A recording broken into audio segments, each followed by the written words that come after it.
দেখছেন স্কাই বার্তা নিউজ। খবর আপনাদের দেখাবো আমরা।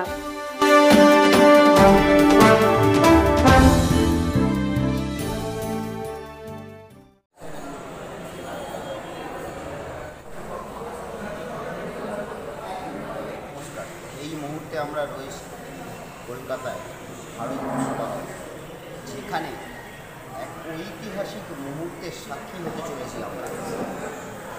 এই কারণেই বললাম ঐতিহাসিক মুহূর্ত। স্বাধীনোত্তর ভারতবর্ষে কখনোই আমরা দেখিনি, বিশেষ করে বিজেপি দল তৈরি হওয়ার পর জনসংঘ বিজেপির বিরুদ্ধাচরণ করেছে। কিন্তু আজকের দিনে দাঁড়িয়ে সর্বভারতীয় জনসংঘের নামে প্রেস কনফারেন্স ডাকা হয়েছে এবং সূত্রের খবর আজকে সরাসরি প্রেস কনফারেন্স থেকে সর্বভারতীয় জনসংঘ প্রায় 200 আসনে প্রার্থী ঘোষণা করবে এমনটাই জানিয়েছে এবং তারা সরাসরি তৃণমূল কংগ্রেস এবং বিজেপি এবং অন্য যে রাজনৈতিক দলগুলো পশ্চিমবাংলার বুকে নির্বাচন লড়বে, আসন্ন বিধানসভা নির্বাচন লড়বে, সেই হাই ভোল্টেজ নির্বাচনে তারা লড়াই করবে। তারাও সমানে সমানে টক্কর দিতে চলেছে। কেন হঠাৎ করে বিজেপির বিরুদ্ধাচরণ করে জনসংঘ নির্বাচনে লড়তে চাইছে, কেন তারা প্রার্থী দিতে চাইছে, কোন জায়গায় তারা তাদের সঙ্গে বিজেপির আন্ডারস্ট্যান্ডিংয়ের সমস্যা, আমরা সবটা দেখাবো, আমরা সবটা আপনাদের সামনে আনার চেষ্টা করব, সবটা আমরা সরাসরি জনসংঘের নেতৃত্বের মুখ দিয়ে জানার চেষ্টা করব। সঙ্গে থাকুন, দেখতে থাকুন। ক্যামেরায় দীপ চক্রবর্তীর সঙ্গে রাকেশ চক্রবর্তী।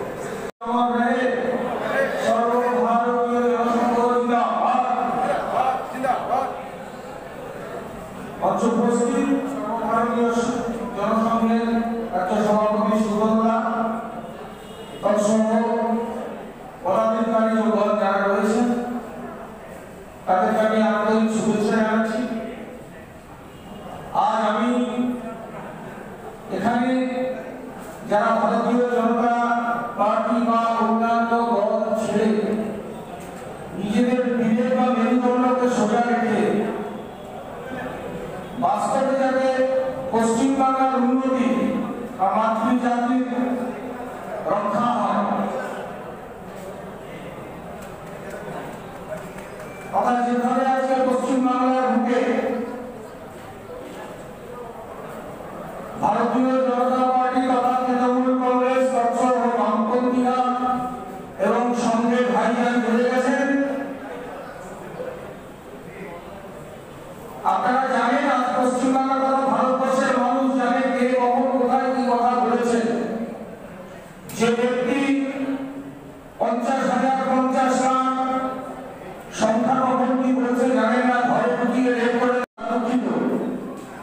এটা মনে করবেন না যে আজকে এখানে ছোট্ট হল অল্প একটা সংখ্যায় কি করবে। মেদিনীপুরে অলরেডি যারা জনসংঘের প্রতীকে নির্বাচন করার জন্য নমিনেশন নিয়েছে, অলরেডি তাদেরকে বিভিন্নভাবে ধমকানো হচ্ছে। নন্দীগ্রাম তথা মেদিনীপুর বিভিন্ন জায়গায় যারা বাস্তবে বিজেপি করে না করে তাদের ভোটার আই কার্ড কেড়ে নেওয়া হচ্ছে।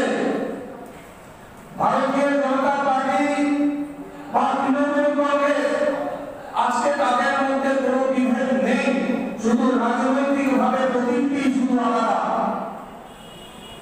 আপনারা যারা মনে করছেন পশ্চিমবাংলার মানুষ সবাই ভারতীয় জনতা পার্টিকে আনার জন্য ব্যাকুল হয়ে পড়েছে, এই চিন্তাধারাটা একটু ভুল। সময় আসছে, দেখতে পাবেন যাত্রা শুরু হলো। আমাদের বিভিন্ন জন প্রশ্ন করেছিল হঠাৎ নির্বাচনের সময় কেন, কারণ আমারই একটু দেরি হয়ে গেছে, বোধহয় আরেকটু আগে হলে ভালো হতো। আজকে আমরা 4 মাস হয়তো আমাদের রেজিস্ট্রেশন হয়েছে, কিন্তু আজ থেকে বিগত 1 বছর ধরে আমরা সংগঠন গোছাতে শুরু করেছি। আজকে যে বিজেপি যে সকল ইস্যুগুলো দাঁড় করাচ্ছেন সেই ইস্যুগুলো যদি আমরা সামনে নিই তাহলে বিজেপিরও অনেক জায়গায় হার হবে। সুব্রতবাবু, ভারতবর্ষের স্বাধীন হওয়ার পরবর্তী ভোট থেকে আজ অবধি যতগুলো ভোট হয়েছে প্রধান একটি বৈশিষ্ট্য দেখা গেছে, নমিনেশন ফাইলিং করার সময় ক্যান্ডিডেটকে আটকানো হতো। আজও কি সেই জায়গা থেকে আপনাদের লড়াই রয়েছে? হ্যাঁ, আমাদেরও হয়েছে এই ব্যাপার নিয়ে। পূর্ব মেদিনীপুরে হয়েছে। গোলাম মুস্তাফা বলে একটি ছেলে আমাদের করছিল, ওখানে লিড দিচ্ছিল। গতকালকে দেখি ওকে ধমকে চমকে তাকে বলেছে সমস্তগুলো উদ্যোগ করে না, তোকে আমি টাকা দেবো। এবং ওখানে গিয়ে বেশ কিছু লোকের, আমাদেরই কিছু লোকের identity card, voter identity card এবং আধার কার্ড নিয়ে নিচ্ছে এবং তাদেরকে পুরীতে ভ্রমণে পাঠিয়ে দিচ্ছে। প্রতিটা বুথে এজেন্ট দিতে পারবেন তো? যতদূর পারবো ততদূর চিন্তা করবো।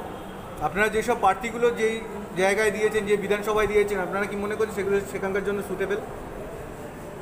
হ্যাঁ, কিছুটা তো সুটেবল, তা নাহলে দিলাম কেন? এই বছর ইলেকশনে নতুন একটা কথা উঠেছে ভূমিপুত্র এবং বহিরাগত। সেই হিসেবে আপনারা কতটা ভূমিপুত্র রাখছেন, কতটা বহিরাগত রাখছেন? সারা ভারতবর্ষই আমাদের ভূমি, আর পশ্চিমবাংলার ভূমিপুত্র হিসেবে দেখতে গেলে আমরা বাঙালি। এই চিন্তাধারাটা থাকা উচিত আমাদের। পরেই আমরা ক্যান্ডিডেট দিচ্ছি। কতগুলো সিট পাওয়ার পজিটিভিটি রাখছেন? মোটামুটি আশা করি আমরা 15 থেকে 20টা সিট পাবোই পজিটিভ। জেতার পরে কোনো দলের সাথে অ্যালাইনমেন্টের ভাবনা চিন্তা করছেন কি? না, আমরা জেতার পর কোনো দলের সঙ্গে আপাতত কোনো চিন্তাধারা নিইনি। এখন জেতার পরে আমাদেরও কোর কমিটি আছে, পার্টিটা তো সবাইকে আর নিয়ে পার্টি, তাই পার্টির কোর কমিটি বা পার্টির লোকেরা যখন চিন্তাধারা নেবে সেই চিন্তাধারাতেই আমিও তাদের মতে একমত। সুব্রতবাবু, মানুষের মনে টিএমসি মানে জোড়া ফুল, বিজেপি মানে পদ্ম ফুল, আপনাদের সিম্বল কতটা কার্যকর হবে? সিম্বল কতটা কার্যকর হবে, আমরা সেকেন্ড ফেজের পর থেকে সিম্বলটা নামাতে পারবো। ফার্স্ট ফেজে আমরা সিম্বল দিতে পারছি না। ইলেকশন কমিশন হিয়ারিং হয়ে বসে আছে, ওরা বলেছে 15 তারিখের পর আমরা এটা সিম্বলটা দিতে পারবো। আপনাদের সিম্বল কতটা লড়াই দিতে পারবে? লড়াই 100% দিতে পারবে। বুক বেঁধে লড়াই করবে, এ নিয়ে কোনো চিন্তাধারা নেই। ওরা যথার্থভাবে লড়াই করতে পারবে। কিছু কিছু দলীয় মত অনুযায়ী, অন্যান্য দলের মত অনুযায়ী আপনারা বাইরে থেকে বিজেপিকে সাপোর্ট করছেন, কি বলবেন? এই কথাটা সম্পূর্ণভাবে আমি অস্বীকার করলাম এবং আমার দলের পক্ষ থেকেও অস্বীকার করলাম। কারণ আমরা বিজেপিকে সাপোর্ট করছি, এই কথাটা একদম সম্পূর্ণরূপে ভুল। আমরা বিজেপিকে কোনো সাপোর্ট করছি না। বর্তমানে বিজেপিতে যে আগুন লেগেছে, এই নতুন ক্যান্ডিডেট টিএমসির ঘর ঝাঁট দেওয়া ইয়েগুলো ক্যান্ডিডেটগুলোকে নিয়ে এসে, নেতা নেত্রীদের নিয়ে এসে ক্যান্ডিডেট করছে, তার ফলে পুরনো যারা বিজেপি করতেন তারা এসে আমাদের দরজায় ঠকঠক করা শুরু করে দিয়েছে। সেই হিসেবে দেখতে গেলে তৃণমূল থেকে তো আপনার এখানেও ক্যান্ডিডেট আছে, মানে প্রার্থী আছে বা যোগদান করেছে বা অন্যান্য দল থেকে যোগদান করেছে, সেক্ষেত্রে শুধু বিজেপিকে দোষারোপ করছেন কেন? আমরা বিজেপিকে দোষারোপ করছি না তো। যাদের ঘর ভেঙে যাচ্ছে তাদের ঘর, তারা যদি আসে, যদি তাদের বিরুদ্ধে দুর্নীতি না থাকে, তারা যদি তাদের কাছে যদি কোনো কেস না থাকে, তারা আমাদের দলে আসতে পারে। আগামী দিনে কর্মসূচি কী নিয়ে এগোচ্ছেন এই ভোটটার জন্য? আমরা সাধারণত গরিব মানুষের পক্ষে বর্তমান অর্থনীতি যা অবস্থায় দাঁড়িয়েছে, 850 টাকায় গ্যাস, গরিব মানুষের কেনার ক্ষমতা নেই। চাল ডাল প্রত্যেকটা জিনিসের, তেল নুন প্রত্যেকটা জিনিসের যেভাবে দাম বেড়ে চলেছে, এই চিন্তাধারার বিরুদ্ধে আমাদের একটা ছোট্ট লড়াই হবে। বিজেপির ওপর প্রধান ক্ষোভটা কি? বিজেপির ওপর প্রধান ক্ষোভ হচ্ছে তাদের যে শিষ্টাচার, এই শিষ্টাচারটাকে পরিবর্তন করুন। দিনে একটা দেখুন, যেহেতু বিজেপি থেকে এসছে একটু বেশি বলতে হবে, কিন্তু আমাদের কাছে প্রত্যেকেই সমান। নির্বাচনের জায়গায় এখানে আমাদের কাছে প্রত্যেকেই সমান। বিগত 1-1.5 বছর ধরে ভারতীয় জনতা পার্টির যে সাংগঠনিক নির্বাচনগুলো হয়েছে, তাতে কি হয়েছে আপনারা সকলেই জানেন, আমার নতুন করে বলার কিছু নেই।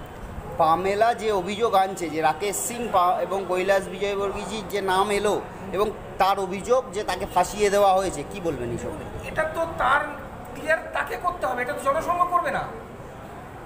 সে বিজেপির একজন বড় নেত্রী, সে তার নেতাদের বিরুদ্ধেই কমপ্লেন করছে। এর মানে কে দোষী আর কে দোষী না আইন সাব্যস্ত করবে, আমরা জনসংঘ কেন করব? তার মানে কি আপনাদের কোনো কথা বিজেপির ভেতরে শোনা হচ্ছিল না, যে কারণে স্বাধীনোত্তর ভারতবর্ষে প্রথম জনসংঘ সরাসরি বিজেপি পার্টি গঠন হওয়ার পর বিজেপির বিরুদ্ধে নির্বাচনে দাঁড়াবে? আবার একটু কোথাও ভুল হলো। জনসংঘর সাথে ভারতীয় জনতা পার্টির কোনো সম্পর্ক নেই।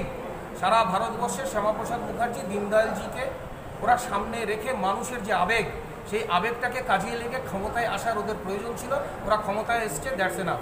জনসংঘ রাজ্য করতে, মানে সরকার করতে কতটা আশাবাদী? পরেই আমরা ক্যান্ডিডেট দিচ্ছি।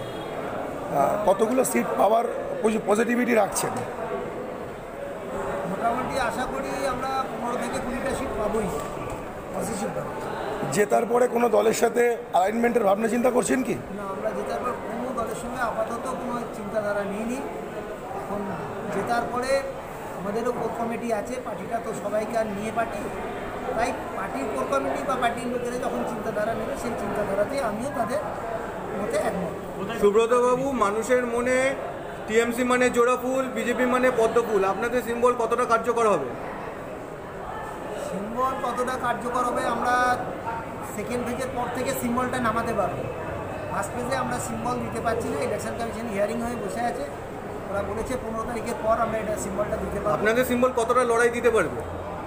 লড়াই 100% দিতে পারবে, বুক বেঁধে লড়াই করবে, এ নিয়ে কোনো চিন্তাধারা নেই, তারা যথার্থভাবে লড়াই করতে পারবে। কিছু কিছু দলীয় মত অনুযায়ী, অন্যান্য দলের মত অনুযায়ী আপনারা বাইরে থেকে বিজেপিকে সাপোর্ট করছেন, কি বলবেন?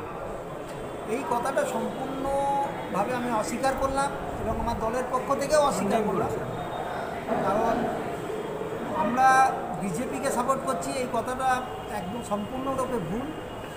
আমরা বিজেপিকে কোনো সাপোর্ট করছি না। বর্তমানে বিজেপিতে যে আগুন লেগেছে, এই নতুন ক্যান্ডিডেট টিএমসির ঘর ঝাঁট দেওয়া ইয়েগুলো ক্যান্ডিডেটগুলোকে নিয়ে এসে নেতা নেত্রীকে নিয়ে এসে ক্যান্ডিডেট করছে, তার ফলে পুরনো যারা বিজেপি করতেন তারা এসে আমাদের দরজায় ঠকঠক করা শুরু করে দিয়েছে। সেই হিসেবে দেখতে গেলে তৃণমূল থেকে তো আপনার এখানেও ক্যান্ডিডেট আছে, মানে প্রার্থী আছে বা যোগদান করেছে বা অন্যান্য দল থেকে যোগদান করেছে, সেক্ষেত্রে শুধু বিজেপিকে দোষারোপ করছেন কেন? আমরা বিজেপিকে দোষারোপ করছি না, তো যাদের ঘর ভেঙে যাচ্ছে তাদের ঘর তারা যদি আসে, যদি তাদের বিরুদ্ধে দুর্নীতি না থাকে, তারা যদি তাদের কাছে যদি কোনো কেস না থাকে, তারা আমাদের দলে আসতে পারে। আগামী দিনে কর্মসূচি কী কী নিয়ে এগোচ্ছেন এই ভোটটার জন্য? আমরা সাধারণত গরিব মানুষের পক্ষে বর্তমান অর্থনীতি যা অবস্থায় দাঁড়িয়েছে, 850 টাকায় গ্যাস, গরিব মানুষের কেনার ক্ষমতা নেই, চাল ডাল প্রত্যেকটা জিনিসের, তেল নুন প্রত্যেকটা জিনিসের যেভাবে দাম বেড়ে চলেছে, এই চিন্তাধারার বিরুদ্ধে আমাদের একটা ছোট্ট লড়াই। বিজেপির ওপর প্রধান ক্ষোভটা কি? বিজেপির ওপর প্রধান ক্ষোভ হচ্ছে তাদের যে শিষ্টাচার, এই শিষ্টাচারটাকে পরিবর্তন করি, ঘর তৈরি করা, এই যে চিন্তাধারা, এই চিন্তাই আমাদের আদর্শিত নয়।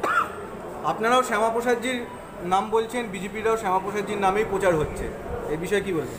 শ্যামাপ্রসাদ মুখার্জি বিজেপি তৈরি করেনি। বিজেপি আইডিওলজি শ্যামাপ্রসাদ মুখার্জি নয়, বিজেপির আইডিওলজি মুকুল রায়, বিজেপির আইডিওলজি হচ্ছে অমিত শাহ। শ্যামাপ্রসাদ মুখার্জি নিজে তো কৈলাস বজিয়াবর্গী হচ্ছে আজকে বিজেপির আদর্শ, যে নেতা নেত্রীদের রাত্রিবেলায় ফোন করে ডেকে পাঠায়। কোনো জায়গা থেকে দাঁড়িয়ে মনে হয় যে বিজেপি ছেড়ে নতুন যে দল গঠন করেছেন, বিজেপি সংগঠনটা ছেড়ে, সেই জায়গায় দাঁড়িয়ে আপনার দল বা আপনারা তাদের সাথে সমানে সমানে টক্কর দিতে পারবেন পশ্চিমবঙ্গের বুকে? হ্যাঁ, বেশ কিছু সিট আছে যেগুলোতে আমরা সমানে সমানে টক্কর দেবো এবং সেখান থেকেই আমাদের সিট দিতে আসবে। যেখানে IPS officer Mithun Chakraborty, IAS অফিসাররা লড়াই করছে, সেখানে আপনাদের মূল প্রার্থী ইউএসবিটা কি? মিঠুন চক্রবর্তী এই নিয়ে মনে হয় 4টে দল পরিবর্তন করেছে, 3টে করেছে, আর একটা কংগ্রেস করবে বলে তিনি জানিয়েছেন। আর আইপিএস আইএসদের কথা বলে তো লাভ নেই, সারা জীবনে একটা আইপিএস অফিসার যা মাইনে পায় তার চেয়ে তার বৃহত্তর অর্থনৈতিক চিন্তাধারা থেকে যায় পেছনে। এই মুহূর্তে দাঁড়িয়ে করোনা পরিস্থিতি বা আমফান পরিস্থিতি, পরবর্তীকালীন ভোট, কি মনে করছেন এগুলো কি ভোট বৈতরণীটা পাল্টে দেবে? রাজনীতি পরিবর্তন কিছু আসবে? দেখুন, আমফানে যা হয়েছে, ঝড়ে যে টাকা মানুষের ঘর বাড়ি উঠে গেছে, তারা টাকা পায়নি, তারা বিক্ষুব্ধ হয়ে আছে, তারা প্রত্যেকটা মানুষই চাইছে একটা নতুন প্ল্যাটফর্ম হোক, নতুন প্ল্যাটফর্ম খুঁজছে, মানুষ একটা নতুন মুখ খুঁজছে। এবার যদি আমরা শ্যামাপ্রসাদের আদর্শ তাকে পৌঁছে দিতে পারি, তাহলে নিশ্চিত আমাদেরকে ভোট দেবে।